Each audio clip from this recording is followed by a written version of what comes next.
Buonasera, benvenuti al TG Sicilia. Vediamo i titoli del nostro giornale.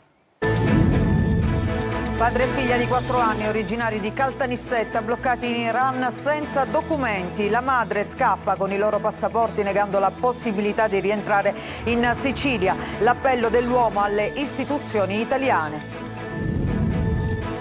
A Palermo bottiglie di benzina davanti a 5 locali di Sferracavallo con un messaggio: 5.000 euro. Un'esplicita richiesta di pizzo che ha sconvolto la borgata marinara.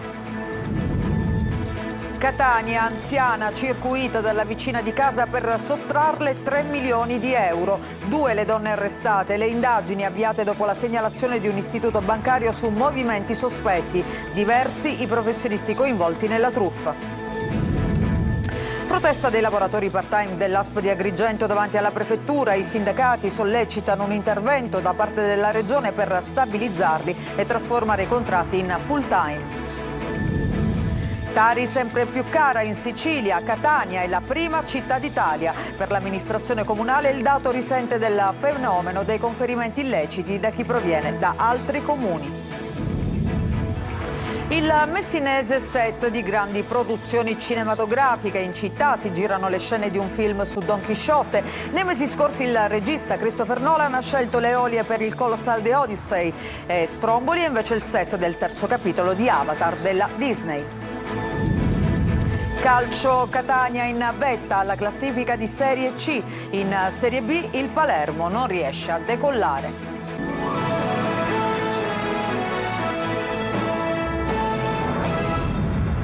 C'è una bambina italiana, si chiama Flora, ha 4 anni ed è bloccata in Iran con suo papà perché la madre ha negato di consegnare loro i documenti per viaggiare e rientrare in Italia.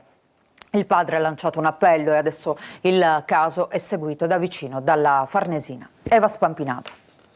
Allo Stato italiano, alle autorità di aiutarci.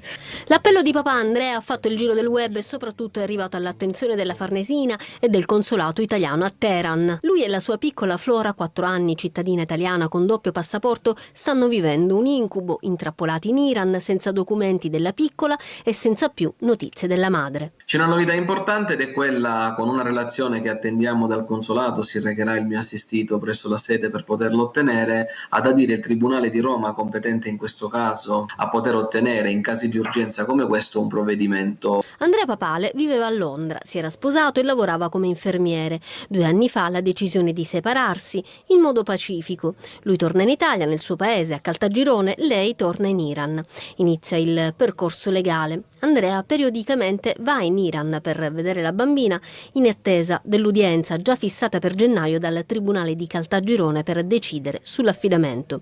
Ma a inizio novembre qualcosa va storto, la madre lascia il paese e non dà più sue notizie. Stiamo parlando della tutela di una bambina e la cosa è molto seria, non è un litigio tra chi vuole l'affido piuttosto che qualcos'altro. Stiamo semplicemente dicendo: ad oggi la mamma non c'è, si è resa irreperibile, abbiamo il passaporto ma non ci viene consegnato, vogliamo tornare in Italia. Possiamo farlo visto che è un nostro diritto oppure no?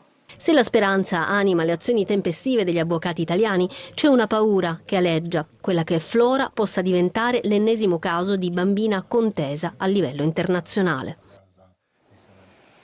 A Sferacavallo, siamo a Palermo, questa mattina davanti a 5 locali sono state trovate bottiglie di benzina con un messaggio: 5.000 euro, un'esplicita richiesta di pizzo che ha sconvolto la borgata marinara. Potrebbe essere collegata con il rogo in un rimessaggio di barche. Marco Gulla. Un gesto sprezzante, plateale. I titolari di 5 esercizi commerciali della borgata di Sferacavallo a Palermo questa mattina hanno trovato bottiglie di benzina davanti alle saracinesche.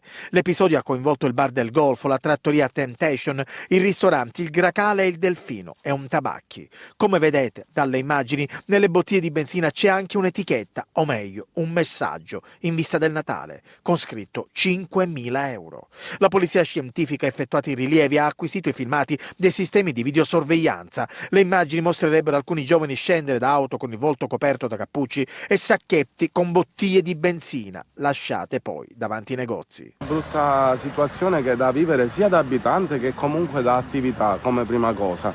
Come seconda cosa è un atto proprio che è indegno, ecco. Cosa che è proprio da film più che altro, surreale, ecco. Uno non ci crede veramente a guardarlo. Io solo nei film le ho viste queste cose, mai viste nella realtà. Gli investigatori stanno verificando collegamenti tra questo episodio e l'incendio avvenuto sempre la scorsa notte nel rimessaggio di Isola delle Femmine con 11 imbarcazioni danneggiate. I vigili del fuoco sono stati impegnati per ore con diverse squadre per spegnere l'incendio e limitare i danni. A Catania un'anziana è stata circuita dalla vicina per sottrarle 3 milioni di euro. Sono 2 le donne arrestate. Le indagini avviate dopo la segnalazione di un istituto bancario su movimenti sospetti hanno permesso di ricostruire un piano criminale con molti professionisti coinvolti. Roberta Lunghi. Una trama criminale con al centro una vittima, una donna di 85 anni con un patrimonio bancario da 3 milioni di euro. Ingannata, convinta a isolarsi, a chiudersi in casa, a non rispondere al telefono, impossibilitata a ricevere persino la posta che veniva consegnata all'unica figura divenuta riferimento per l'anziana, quella fioraia, 65enne, vicina di casa, che con grande capacità è riuscita a diventare per la donna una persona di fiducia. Con le accuse di circonvenzione di incapace e tentata appropriazione indebita pluriaggravata sono state arrestate dalla polizia di Catania 2 donne di 65 e 54 anni, coinvolti nel progetto criminale di trasferire i beni dell'anziana in altro istituto di credito, anche la figlia della fioraia arrestata e una serie di professionisti che hanno aiutato la donna, tra questi un avvocato 54enne con il compito di curare il trasferimento del patrimonio della vittima. Fondamentale il contributo di una segretaria di uno studio notarile catanese che ha fatto redigere un nuovo testamento dell'anziana. La 65enne, su suggerimento della stessa segretaria dello studio notarile, avrebbe cercato di ottenere anche un certificato da un medico compiacente, attestante la capacità di intendere e di volere dell'anziana, che invece appare affetta da patologie che la limitano. Ad attivare le indagini la segnalazione alla questura di Catania dei funzionari di un istituto bancario del capoluogo etneo che hanno notato movimentazioni sospette ai danni della donna. All'anziana vittima è stato nominato un curatore che provvederà alla sua assistenza.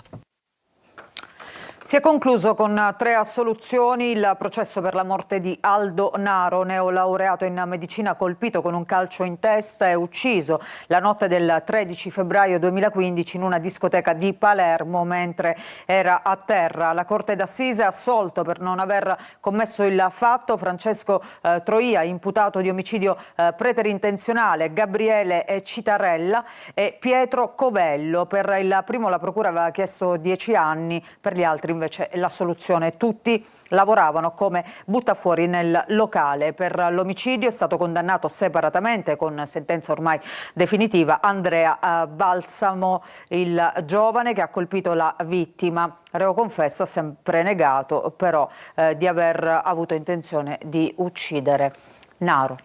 Restiamo a Palermo, restano impuniti gli aggressori allo skate park di Bonagia, nonostante gli annunci, la sicurezza in centro ed in periferia resta un optional. Tonino De Mana.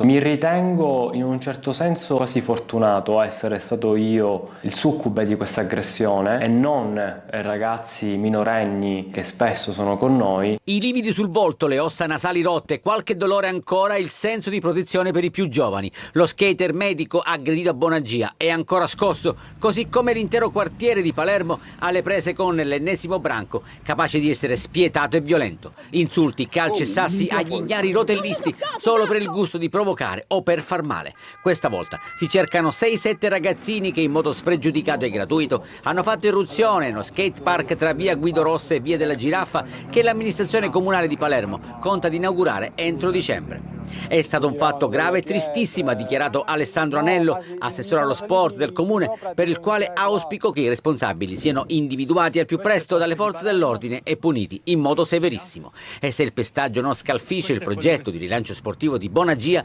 resta l'amarezza di una città, Palermo, ostaggio della violenza e che, al di là dei programmi sulla sicurezza, continua ad essere fuori controllo e senza controllo in centro ed in periferia. La conferma è che, a distanza di giorni dalla vile aggressione di Bonagia, gli autori restano impuniti e chissà, pronti ancora a colpire. La procura di Siracusa ha rinviato a giudizio 3 persone ritenute responsabili della morte atroce della cagnolina timida legata sui binari e travolta da un treno. Ad annunciarlo in una nota la LEAL, Lega Antivivisezione. Ad aprile 2025, spiega appunto la LEAL, un uomo di 56 anni ha incaricato con un compenso di 350 euro un 48enne di sgomberare un ricovero per cani di quartiere e una colonia felina allo scopo di rendere più confortevole l'area antistante la propria struttura ricettiva. Quest'ultimo a sua volta aveva incaricato un giovane di 27 anni di eseguire il crimine. Gli animali erano seguiti dalle associazioni LEAL e Balzù ed è proprio grazie al grande impegno delle volontarie che si sono raccolti gli elementi indispensabili alle indagini, come la confessione appunto di uno dei rei. La Lega Antivivisezione adesso invoca pene esemplari per queste 3 persone. Cambiamo argomento. Lavoratori part-time dell'ASP, l'azienda provinciale sanitaria provinciale di Agrigento, protestano davanti alla prefettura chiedendo stabilità e poi il passaggio a contratti full-time. La CISL, Funzione Pubblica, sollecita un intervento da parte della Regione. Davide Sardo. Vogliamo la dignità! Voce forte dei lavoratori davanti alla prefettura di Agrigento. I dipendenti part-time dell'ASP chiedono più stabilità e contratti adeguati al carico di lavoro reale. Operatori sociosanitari e ausiliari denunciano anni di attese e turni difficili da sostenere con il part-time involontario, cioè contratti ridotti contro la loro volontà che rendono difficili turni e vita quotidiana. Chiedono soluzioni rapide. E io ero 36 ore e me ne sono pentita a cambiare con l'ASP di Agrigento. Io voglio le 36 ore come facevo a Catania. Basta, solo questo voglio, le 36 ore per la mia famiglia, per dare a mangiare ai miei figli e mio marito che è disoccupato. Che lavoriamo sotto continuo stress, carico di lavoro esagerato, quindi siamo qui per questo oggi, per chiedere i nostri diritti, finché si possano aumentare le ore e dare serenità a tante famiglie. Al centro della protesta ci sono i limiti di spese imposti alla sanità che secondo il sindacato impediscono il passaggio ai contratti full time. La CISL Funzione Pubblica chiede alla Regione ad autorizzare deroghe e a rivedere la dotazione organica dell'ASP. Oggi rileviamo e abbiamo continuamente testimonianze di operatori che hanno raggiunto il tetto massimo delle ore di straordinario e quindi è delle ore anche del monte ore, quindi praticamente è una necessità che non se ne può far meno, quindi l'aumento delle ore per quanto riguarda gli operatori ausiliari è fondamentale. La prefettura farà da tramite con il governo regionale, i lavoratori restano in attesa di una risposta ufficiale e non escludono nuove iniziative. Sospesi tutti gli atti per l'aggiudicazione del bando di Seus 118 per la selezione di autisti soccorritori, una decisione imprescindibile in attesa delle determinazioni dell'Autorità Nazionale Anticorruzione sulla gara. Lo annuncia l'assessore alla salute Daniela Faraoni. E adesso parliamo di Tari. La Tari in Sicilia è sempre più costosa. Catania è la città più cara d'Italia. L'amministrazione comunale però dice il dato risente del fenomeno dei conferimenti illeciti provenienti da comuni limitrofi. Sentiamo. Si conferma Catania, il capoluogo italiano con il più alto importo della Tari, la tassa per i rifiuti, 602 euro annui, in crescita rispetto ai 594 euro del 2024 e a fronte di una media nazionale di 340 euro. Il rapporto è dell'Osservatorio Prezzi e Tariffe di Cittadinanza Attiva, che considera una famiglia tipo composta da 3 persone e una casa di 100 metri quadri.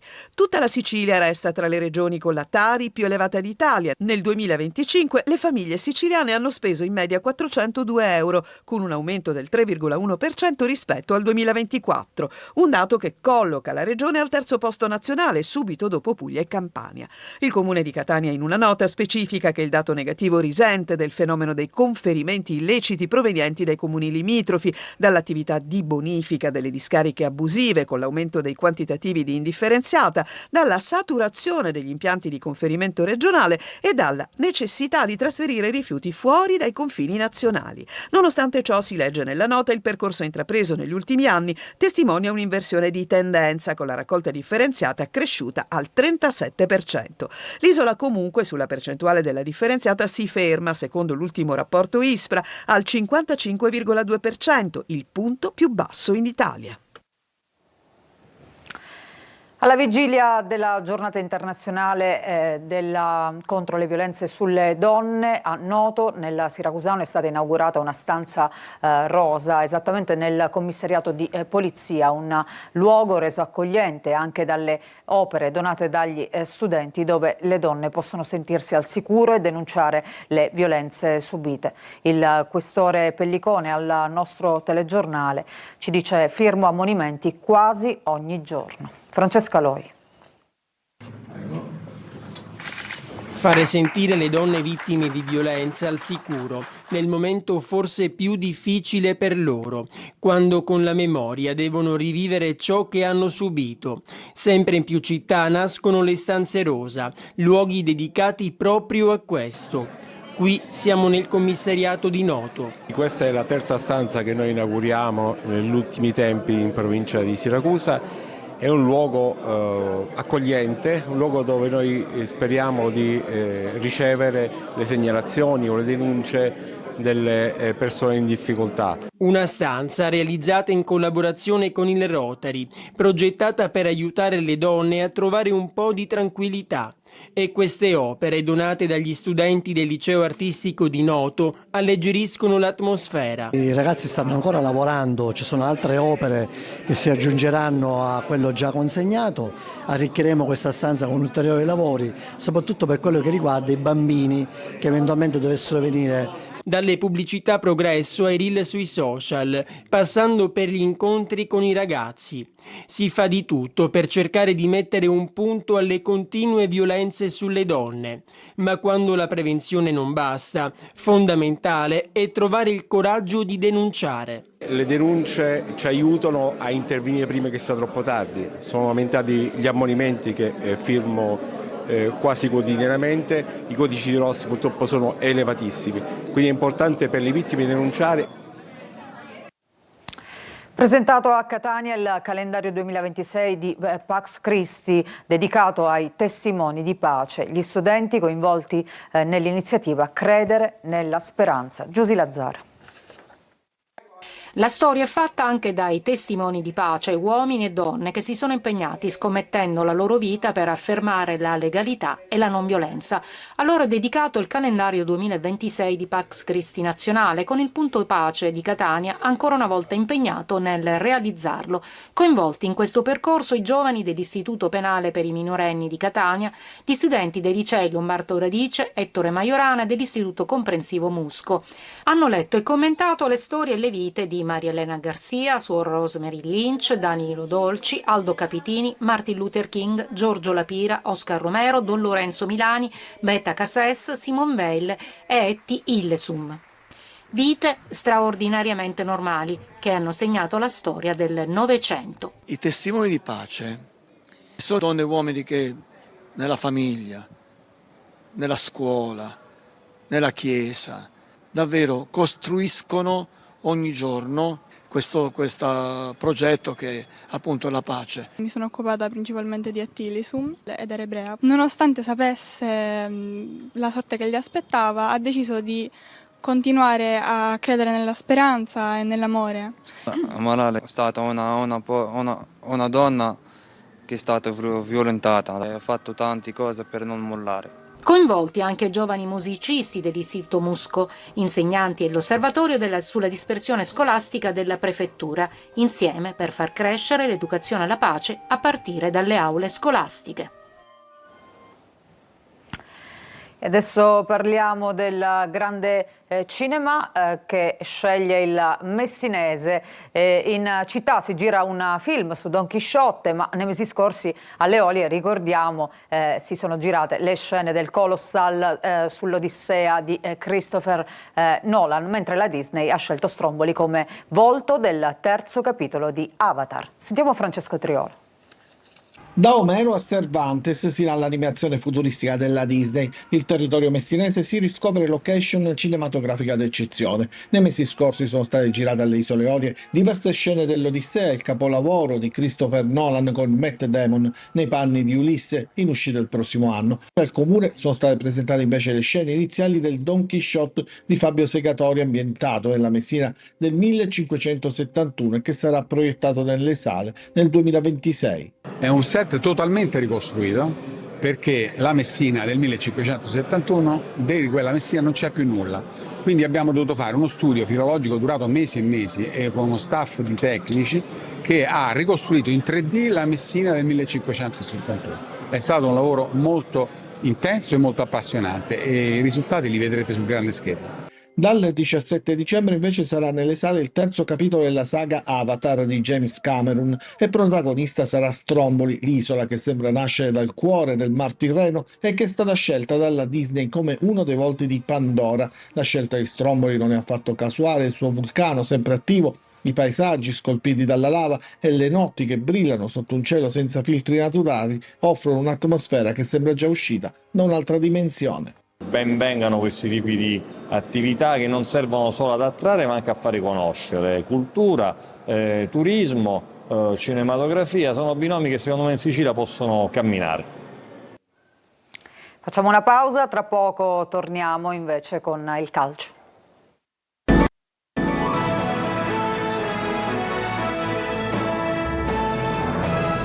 Seconda parte del nostro giornale, bentrovati, e adesso il calcio. Il Catania vince con il Latina e complice il pari della Salernitana si riprende la vetta della classifica in coabitazione con i campani. Adesso i rossazzurri guardano al Picerno per ripetersi anche in trasferta. Marco Carli. Catania di nuovo in testa, basta una settimana per riprendersela in un campionato che resta equilibrato in vetta e che aggiunge una pretendente alla promozione diretta. Perché se i rossazzurri vittoriosi con il Latina sono al comando con la Salernitana che pareggia in casa col Potenza, alle tre bighe si è aggiunto il Cosenza, vincitore con il Benevento. Questo campionato l'abbiamo visto a Casarano e anche altre partite, se non sei sul pezzo al 100% purtroppo possono capitare partite del genere, puoi perdere punti e ci sono altre squadre che sono lì a combattere con noi. Corbari è stato protagonista dall'inizio dell'1-0 con Latina, partita tipica del campionato, e se ne accorge Cicerelli che viene colpito durissimo da Porro, esce anzitempo dal campo e con la caviglia gonfia dallo stadio dopo la partita. Ammonizione per il direttore di gara che nella ripresa inverte un fallo Lunetta Marenco col difensore laziale già ammonito e lascia correre su un contrasto in area Casasola De Ciancio. Errori che indispettiscono ma non incidono sul risultato finale, perché a quello ci aveva già pensato Forte, innescato da Jimenez, entrato al posto di Cicerelli, buona la sua prova, tiro preciso di sinistro nell'angolino e gol del vantaggio, che il Catania poteva anche aumentare sia nel primo tempo che nella ripresa. Tante occasioni, un solo gol segnato, una bella parata di Dini e la testa della classifica. Adesso se il Catania vuole volare, serve ripetersi anche lontano dal Massimino. È il nostro step successivo che dovremo fare se vogliamo arrivare a marzo, aprile, quando sarà da tirare le somme, arrivare in una posizione che puntiamo. In Serie B invece crisi per il Palermo che sabato contro la Carrarese non può concedersi altri passi falsi. Il difensore Bani dice dobbiamo assumerci le nostre responsabilità. Tonino De Mano. 2 trasferte consecutive, Castellammare e Chiavari, avversari non certo trascendentali, Juve Stabia ed Entella. Eppure il Palermo è tornato a casa con un punticino e con l'autostima sotto i tacchi, i tacchetti. Scivolano ancora in classifica i rosanero, protagonisti finora di un torneo sulle montagne russe tra alti e bassi purtroppo frequenti nelle ultime stagioni. L'auspicato cambio di passo non c'è stato e neanche l'arrivo in panchina di Pippo Inzaghi sembra aver dato il giusto slancio ad una squadra costruita per vincere il campionato ma che continua a stentare e mancare di personalità. È il centrocampo, forse il reparto più in sofferenza, ma anche attacco e difesa mostrano incertezze che poi costano punti pesanti. Ci alleniamo per cercare di vincere tutte le partite, è un momento in cui non ci stiamo riuscendo a portare dei grandi risultati, quelli che vogliamo, dobbiamo prenderci le responsabilità noi e assumersi sia in campo che fuori e insomma tornare a fare già una grande partita in casa. E sabato si torna al Barbera per la sfida contro la Carrarese che non vince da 4 giornate. Pippo Inzaghi potrà contare su Ranocchia che ha scontato un turno di squalifica e punta a rilanciare dal primo minuto Brunori, un solo gol all'attivo e tanta panchina in questo altalenante inizio di stagione del Palermo. Un'altra pausa, ritorniamo tra poco con gli ultimi aggiornamenti.